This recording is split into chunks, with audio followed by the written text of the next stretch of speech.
Morning class, and today we are present here to start our new chapter, chapter 1, and this name of the chapter is When Bukko Saw the Sun. It's the title of this chapter is When Bukko Saw the Sun. इसको पढ़कर आपको समझ में आ रहा होगा कि there is something interesting about the sun and name क्या है यहाँ पर बक्को, who was a little boy. कौन है? Little boy.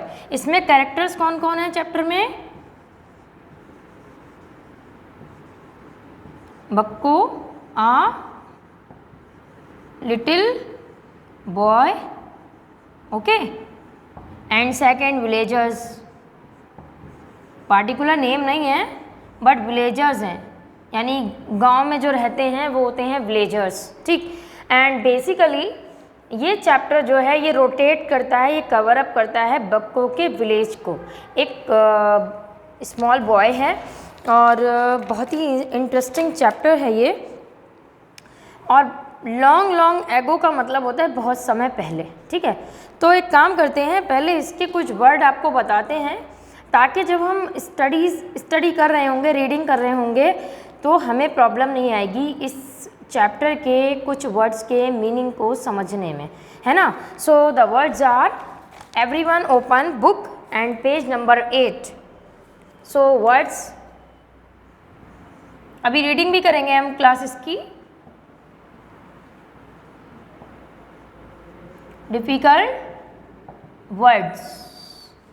First POURED, poured. Second drizzled,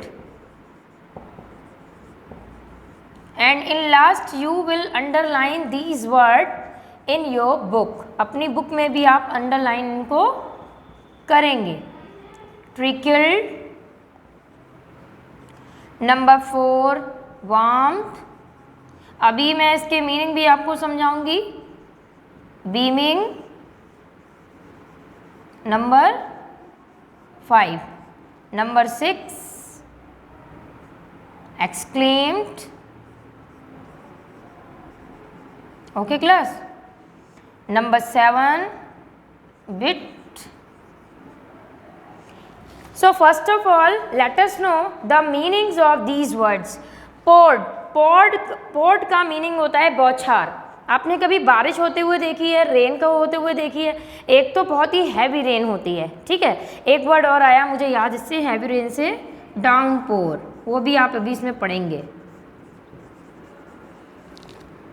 ठीक है. सो पोर्ट का मतलब होता है बौछार. एक तो पानी जब इतना तेज़ बरस रहा होता है, छम छम करके बूंदें गिर रही होती हैं, बहुत तेज़ की बारिश होती है, तब उसे कहते हैं हम डाउनपोर. और जब बारिश की स्टार्टिंग होती है वो हल्के हल्के बौछार गिरती है, महीन महीन बूंदें गिरती हैं, तो उस कंडीशन में हम उसको कहते हैं पोर्ड. इसका मतलब क्या होता है क्लास? इसका मतलब होता है, इसका मीनिंग होता है बौछार. ठीक है. नेक्स्ट है हमारा ड्रिजल्ड.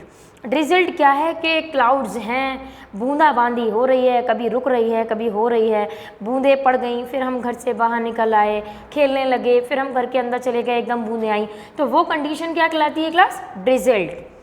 पोर्ट बौछार, ड्रिजल्ड बूंदाबांदी या छिड़काव कह लीजिए, जैसे आप छिड़काव करते हैं, बूंदे बूंदे सब तरफ हो जाती हैं बट बहती नहीं है, फ्लो नहीं होता है उसमें, है ना, उसमें स्पीड नहीं होती है. सेकेंड है हमारा ट्रिकल्ड. इसका क्या मतलब होता है? ट्रिकल्ड का मीन्स होता है जब आप टैप को ओपन करते हो, जब आप टैप को ओपन करते हो स्पीड में, तब बहुत तेज़ी से पानी गिरता है, बट जैसे ही आप टैप को ऑफ करते हैं, बंद करते हैं, है ना, तो जब बूंदे बूंदे सी कोई चीज़ लीकेज देखा है ना आपने, कभी कभी कोई टंकी या टैप लीक होने लगती है, कोई बॉक्स जैसे पानी का भरा हुआ कंटेनर रखा है वो लीक होने लगता है ना. आप समर्स में कूलर्स भी यूज़ करते हैं, कूलर्स भी कभी कभी लीक होने लगते हैं, तो वो जो लीकिंग की जो पोजीशन होती है, लीकिंग की जो कंडीशन होती है जिसमें बूंद बूंद गिरती है, उसको हम कहते हैं ट्रिकल्ड. समझ में आया? वार्म का क्या मतलब होता है? वार्म का मतलब मीनिंग होता है उत्साह, यानी हमारे अंदर का उत्साह, पैशन, जोश. ठीक है, एनर्जी. बीम तो कहते हैं सन रेज, है ना, रेज ऑफ सन, सूर्य की किरणें। यहाँ पर जो बीमिंग है वो क्या हुआ है, इसको हमने किससे पर्सोनिफाइड किया है, हमने किया दमकता हुआ, चमकता हुआ। और बीमिंग यहाँ पर किसके लिए यूज़ हुआ है, क्योंकि चैप्टर का जो टाइटल है क्लास वो है सन। सो बीमिंग हमने यूज़ किया है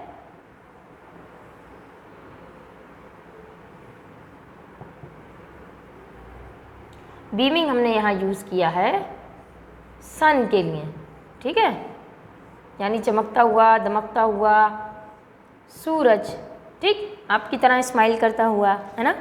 सो हमारा नेक्स्ट वर्ड क्या है, एक्सक्लेम्ड मीन्स क्राई आउट, चीख कर कहना, चिल्लाना।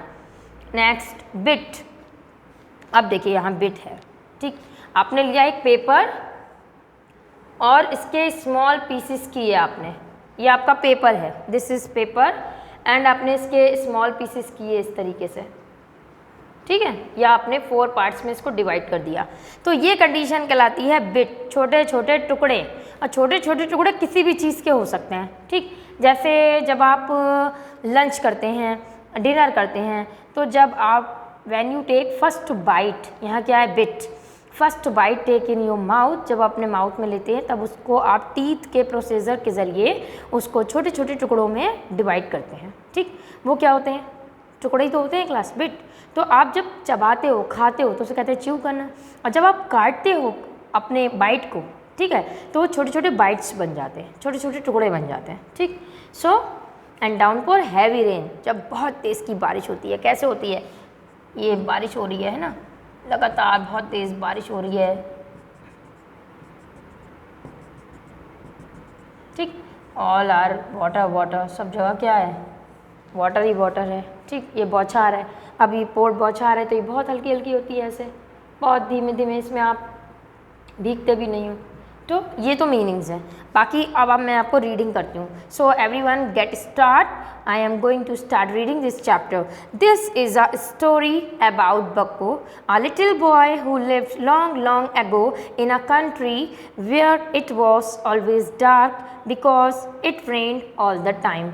एक छोटा लड़का है जिसका नाम है बक्को, वो एक ऐसे कंट्री में रहता है, एक ऐसे विलेज में रहता है जहाँ कभी भी दिन नहीं होता, हमेशा रात रहती है। क्यों रहती है, क्योंकि वहाँ एवरी टाइम क्लाउड्स रहते हैं, पानी से भरे हुए बादल रहते हैं और वो पानी बरसाते रहते हैं। तो जब पानी बरसता है, रेन होती है, तो सन नहीं दिखता है ना, सनलाइट नहीं होती है, अंधेरा होता है। तो उसकी विलेज जो है इट जस्ट लाइक कि वहाँ पर अंधेरा ही है, इट ऑलवेज डार्क, क्या रहता है वहाँ, डार्क, अंधेरा।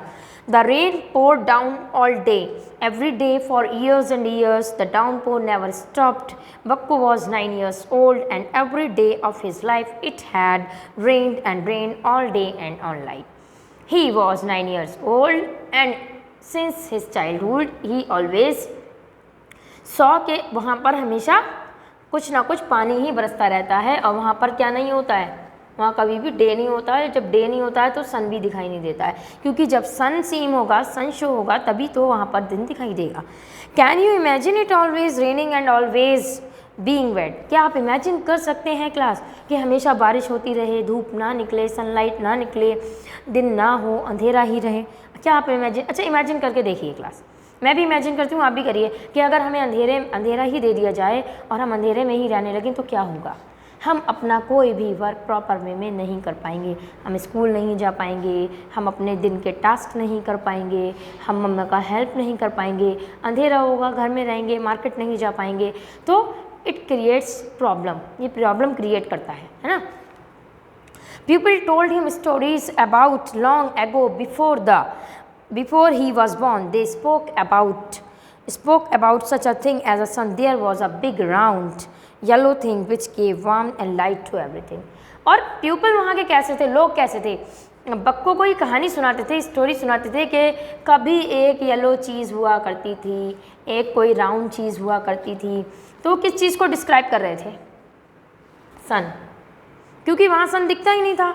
तो उनको वो एक स्टोरी की तरह सुना रहे थे बक्को को कि एक येलो चीज़ होती है, राउंड राउंड शेप में होती है, चमकती हुई होती है ना, तो कभी कभी निकलती है, क्योंकि वहाँ पर डार्कनेस थी। सो वो बक्को को एक स्टोरी सुना रहे थे। नेम याद रखिएगा, बक्को जो है एक लिटिल बॉय, कितने ईयर्स का है ये, 9 ईयर्स का है ये, ठीक। तो 9 ईयर्स के बच्चे जो होते हैं या 8 ईयर्स के बच्चे जो होते हैं उनको कहानी सुनने में बड़ा इंटरेस्ट आता है ना। उनको कहानी सुनने में इतना इंटरेस्ट आता है कि अगर उनको आप इमेजिन करके भी कुछ भी बताएंगे ना, कुछ भी सोच के हैंड टू हैंड कोई भी कहानी एकदम सुनाएंगे, स्टोरी सुनाएंगे, वो बहुत आराम से अपना काम छोड़ के अपनी स्टोरी सुनने बैठ जाएंगे। जैसे हमारी ग्रैंड मदर, ग्रैंड पेरेंट्स हमें कहानियाँ सुनाते हैं जब हम रात में सोने के लिए उनके पास जाते हैं, ठीक है। And everybody and it always had a smile on its big round yellow face, and when they saw that smile on the sun, people would look up and smile back at all. जब कभी कभी सन निकलता है, सन सामने आता है sky में, तो लोग उसको देख के मुस्कुराते हैं, चलो आज सन दिख रहा है, the sun is showing today, चलो थोड़ा सा।